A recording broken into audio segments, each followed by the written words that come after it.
అందరికీ good morning. నేను Chandragiri boys school తరఫున ఇంటర్న్షిప్ అనేది జరిగింది.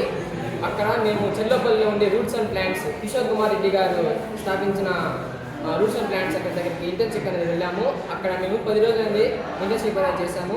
10 రోజుల్లో ఒక్కొక్క రోజు ఒక్కొక్కటి మేము నేర్చుకున్నాము. ఫస్ట్ రోజు ఏం చేస్తామంటే అక్కడ ఉండే బెంగళూరు నుంచి వాళ్ళకి ప్లాంట్స్ అనేవి ఎక్స్పోర్ట్ చేసుకొని తెప్పించుకున్నారు.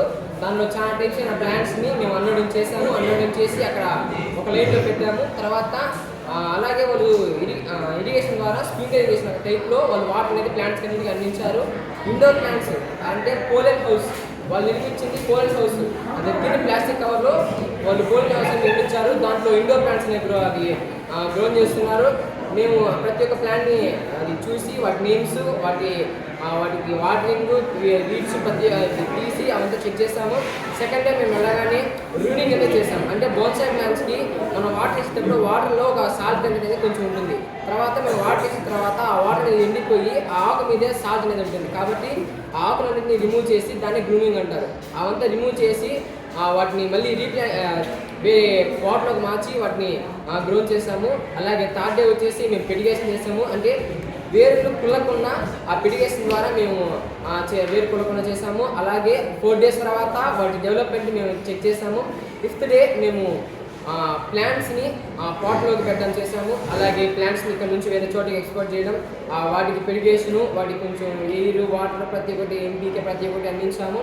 6th day వచ్చేసి మేము ఎన్పీకే ఏడిపి అలాంటివంతా ప్యాక్ చేసాము. ప్యాక్ చేసి వాటిని స్టోరేజ్ చేసాము. ఒక 8th day వచ్చేసి మేము వాటర్ని మాన్యూర్ని మిక్స్ చేసి స్ప్రింక్లర్ ఇరిగేషన్ ద్వారా వాటి ప్లాంట్స్ ఇంటికి సప్లై చేసాము. అలా వాటికి ఎండిపోయేది ఒక 10 రోజుల తర్వాత 10 రోజులకు ఒకసారి ఇస్తూ ఉంటాము. అలా వాటికి అది వేరే కొల్లకుండా ఆకులు వాడిపోకుండా అలాంటి వాడిపోయే స్థితిలో మనం అది అందిస్తే అవి మళ్ళీ బాగా గ్రౌండ్ అవుతాయి, అక్కడ కూడా మంచిగా వస్తాయి. ఇలా ఎన్నో నేర్చుకున్నాము. అక్కడికి వెళ్ళడం ద్వారా మాకు నేర్చుకునేది ఏమంటే మనం జీవితంలో జాబ్ చేసేటప్పుడు పార్ట్ టైం జాబ్గా దాన్ని యూజ్ చేసుకోవచ్చు. పార్ట్ టైం జాబ్ మనం మనీ ఎర్న్ చేయొచ్చు. దానివల్ల మనకి మనీ అనేది వస్తుంది. కాబట్టి ప్రతి ఒక్కరూ అగ్రికల్చర్లో మీరు పెట్టుకోవచ్చు. అలాగే మీరు చాలా రకాలుగా అగ్రికల్చర్ డెవలప్ కావచ్చు. కాబట్టి లొకేషన్ చేయొచ్చు. మేము వెళ్ళింది 10 రోజులు ఇంటర్న్షిప్. 10 రోజుల్లో ఇవంతా నేర్చుకున్నాను. అలాగే మనం జీవితంలో ఫ్యూచర్లో కూడా ఇలాంటివన్నీ పెట్టి మనం జీవితంలో జాబ్ లేకపోయినా వీటిని బట్టి మనం మనీ ఎర్న్ చేయొచ్చు అని తెలుసుకున్నాము. Thank you.